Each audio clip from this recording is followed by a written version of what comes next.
Thank you all for being here today. I am Dan Driscoll, Secretary of the United States Army. We had two main goals today. It was to come out and first off to support the victims and their families and the community that experienced the shooting tragedy yesterday. And the second one was to recognize the heroism, the courage, and the selfless service of 6 soldiers who put themselves in harm's way yesterday to take care of their fellow soldiers.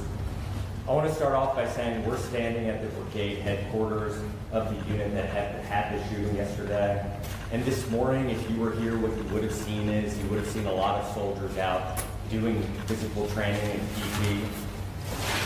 That is incredibly important to us because we are highlighting the resilience of the American soldier. We are showing their strength and their courage under fire.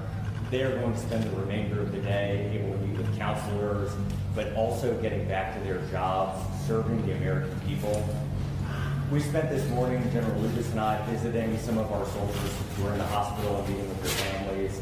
We talked to doctors, and one of the things that I can say unequivocally is that the fast action of these soldiers under stress and under trauma and under fire absolutely saved lives from being lost. On behalf of President Trump, Vice President Vance, Secretary Hegseth, they wanted me to tell these soldiers, their family, and this community that the entire federal government stands by and stands ready to care for these soldiers and their family. One of the more important things we were able to do this morning, though, is to recognize the heroism of these 6 soldiers. One of the soldiers tackled the person, so just think about this. They were unarmed and ran at and tackled an armed person who they knew was actively shooting their buddies, their colleagues, their fellow soldiers. Another soldier jumped on top of the person to subdue them until federal law enforcement was able to arrive. The other soldiers immediately, using their training that they had developed over years and years, started to take care of mass casualties. The hospital they took them to in March had just run a mass casualty exercise. For a moment just like this, the Army does not want these moments to happen, but it stands ready when necessary to act and care for those when it does. The Army this year is 250 years old. That is 1 year older than this nation itself. These American soldiers highlight exactly what the Army has meant to this country.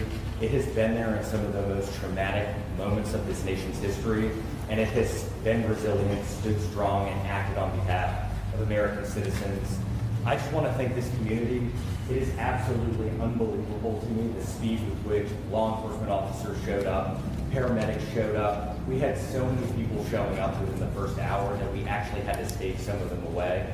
We are so grateful for this community and all that it does for our soldiers and their families. The investigation is ongoing. I imagine a lot of the questions we'll take will be related to that. We will not be able to answer some of those questions, but we are going to do a deep, hard investigation. The findings will be transparent. They will be released to the American public. We commit to you that anything we discover during the investigation that can make this base and other bases like it safer, we will act on as quickly as possible. Now I'm happy to take questions. Standing beside me, I have General Lucas, the Division Commander, and Special Agent O'Connor from Criminal Investigation Division. So let's kick off with some questions. Mr. Secretary, Robin Kemp from The Current. Hi. Will there be any efforts by the DoD to harden the entrances to installations to look for things like personal weapons coming in and out of base? We are constantly looking at our security protocols on all of our bases, both in CONUS and around the world. We absolutely will want to learn from this investigation. We do not want something like this to ever happen again on an Army base. And so if there are things we can do to improve safety, we will take those steps. But right now, we're really early in the investigation. Mr. Secretary, Yeah. Kate from here with ABC News. Thanks for being here. How did the suspect get a gun, his personal gun, past security onto the base into his workplace? Faith, as I just remarked to your colleague, we are still early in the investigation. The shooting happened yesterday. CID, I can have him come up and tell you what we learned so far. Our commitment is what we learn will be disclosed, it will be transparent. Justice will be brought on behalf of these victims and the community that was harmed. Good morning. As the Secretary mentioned, this is still an active investigation. We're still processing the scene with all the resources and capabilities that the Army's Criminal Investigation Division has to offer, which is immense. We've searched people from this entire region. In light of the fact that we're still processing, I'm going to have to defer that question for now. Is it normal to have a personal gun when they see it? No, that would be a violation. And next question. Mr. Secretary, Brian Young from CNN. How you doing? You got a chance to meet with the families, and obviously we won't have that chance. You got a chance to meet with them, talk to them. You seem very proud of how everyone reacted. Can you tell us what that was like, meeting with the families? What state are they in right now? Share what the public was concerned about these folks who obviously didn't deserve the shot. Ryan, was heartbreaking, sitting in there and seeing their soldier, their daughter, sitting behind them, struggling. Our hearts broke with them. We tried to hug them. We tried to convey from the President and the Vice President and the Secretary of Defense that our entire nation mourns with them. We stand behind them. It has been only a couple of hours for them. I think they are still processing through it. But what we wanted to convey is we will be here with them every single step of the way. The United States Army is committing every resource we need to get these soldiers back into their formations as quickly as we possibly can. And then one of the things that we had said at the meeting earlier with the soldiers from this unit is, General Lucas and I were reflecting on this in the car ride. These kind of moments, especially if you've deployed, you've gotten to see them more frequently.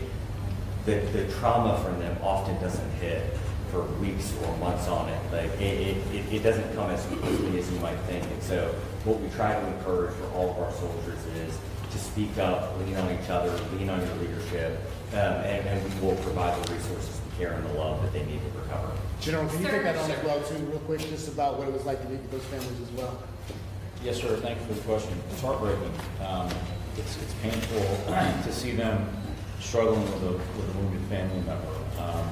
They expressed that they were incredibly proud of their soldier, as we are, and they asked for prayers. So we appreciate all the prayers that have been sent our way, and we would ask you to keep them coming. General Lewis, Priya Sridhar with NBC News. Yes, Skylar with CBS News here. Quick question for you. Can you describe the condition of those who were injured? I know that there might have been some updates. I know the general you said yesterday they're expected to be okay, but just nature of the injuries in life? Yes, sir. Thank you. Of the 5 wounded soldiers, 3 were released yesterday, which is amazing considering the circumstances and the ranges at which they were engaged.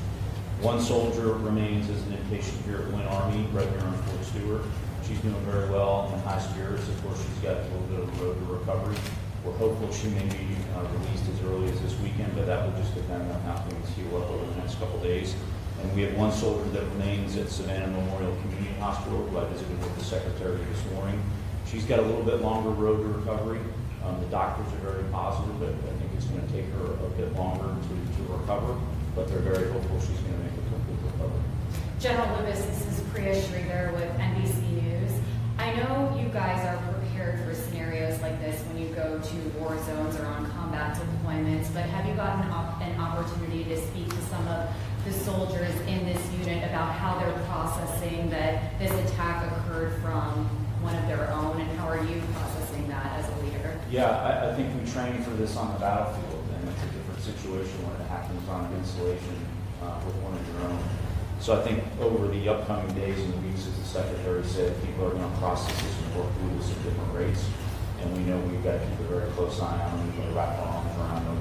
We've got a great community here, a great response. As you saw from all the folks the Secretary recognized this morning, the support from the local community, just amazing. So we feel that this demonstrates that we trained internally for the worst case scenario, and our doctors and our medics and our soldiers responded exactly as we trained to do.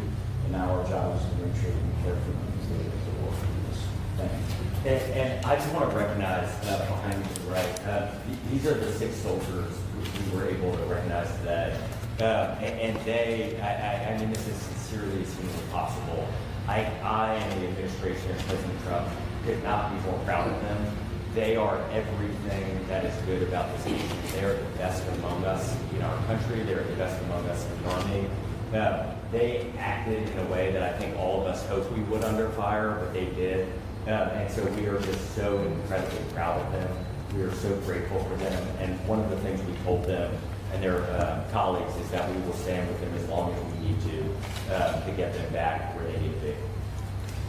Responding to the AT, can you all give us a sense going forward what's going to happen next where the criminal justice process goes? Has the suspect been actually charged yet? And if so, what charges is he facing? The military system works a little different. It does. Suspect is currently in custody, and we are working through the military uniform code of military justice process at this time. Is he going to be transferred to a military detention facility? That is likely. Do you know when or which one? You also talked about processing the scene. Can you tell us what's going on today with processing the scene?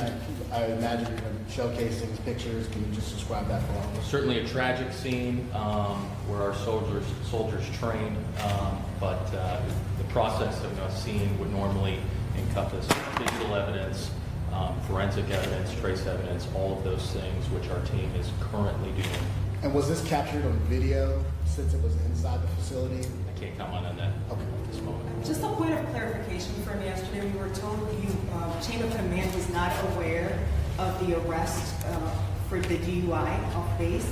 Can you explain if you had been aware of what the procedure would have been? Would he have been disciplined? Would he have been taken out? Because we were one day in the investigation, we can't reveal those kinds of things. I think what we try not to do is speculate or do hypotheticals. And so each soldier, each instance, we take very seriously. Something like a DUI or another issue that could occur in the community, that impacts how we treat that soldier in our formations. We want holistically powerful and controlled and competent soldiers. And so we are constantly reflecting on our mechanisms, procedures as an Army, so that we're able to capture that information and hold soldiers accountable. Are they usually disciplined after an arrest? It varies based off the case. Any other questions? We got time maybe for one more question. Yeah. Jim Kovac from the Atlanta Journal-Constitution. General, could you speak at all, just to give some insight at all on the acts of bravery that you've heard about in this episode? Yeah, sure. I think, as the Secretary mentioned, we have 6 incredible soldiers behind us, but this is just representative of the larger formation. Once the shooter was identified and the threat was identified, we had soldiers that immediately raced, tackled that soldier, wrestled the gun away, subdued him. A second non-commissioned officer jumped on top and further restrained him until the police could arrive. And then simultaneously, no one hesitated. Most of these soldiers behind me and others in the crowd immediately started applying first aid and most importantly stopped the bleeding. And when we spoke to the surgeons in the hospital, it was clear that the actions they took, primarily stopping that bleeding before they were loaded up in ambulances and quickly evac to Army Medical, certainly saved their lives. Are they back to work today? I'm sorry. Are they back to work or are they taking some time off? Well, today is the day that we focused on bringing the brigade and the unit together so they could support one another, so we could, of course, get right back at it, but it's also a day where we're going to focus on ensuring that they're getting the support that they need. General Lucas, can you give us a general sense of how long this all happened from that first shot fired to when your brave soldiers were able to tackle the gunman? I can. It was an incredibly fast response, and I do attribute this to the training that this installation has done and the teams here have done. So at approximately 10:56, the incident was reported, and that went out over sort of an all calls, and that triggered a lot of responses. That triggered our installation, emergency medical services, our police, our fire, our emergency medical services to respond. But it's also monitored by the local community, and then we requested assistance. At 11:04, we locked down, initial lockdown of the installation. So that was pretty quick. That wasn't me. That was the director of DES and the garrison commanders that immediately made that right call and that decision. At about 11:09, emergency personnel were dispatched to treat the wounded. At 11:35, the shooter was apprehended by the soldiers and the law enforcement. Several behind us and several in the crowd that we recognized earlier. So really what that means, we had about 13 minutes after that first report, we already had people, ambulances, fire, fish and game, military police responded and were on the scene. And then we had local support from the amazing community here. We had the first SWAT team arrive from off-post deploys within 20 minutes on site, which is truly incredible. So we're incredibly grateful for the support from the community. I'm incredible for our leadership that trained our soldiers to react this way. And then, as the Secretary said, we're incredibly proud of the soldiers themselves. Unfortunately, that is all the time that we have. Thank you guys for coming. We're going to stand by. I think we have some time that we can talk to the soldiers, but unfortunately, that's the time that we'll have with the Secretary and with General. Thank you for coming. Thank you. We're grateful for it. Thank you. Thank you.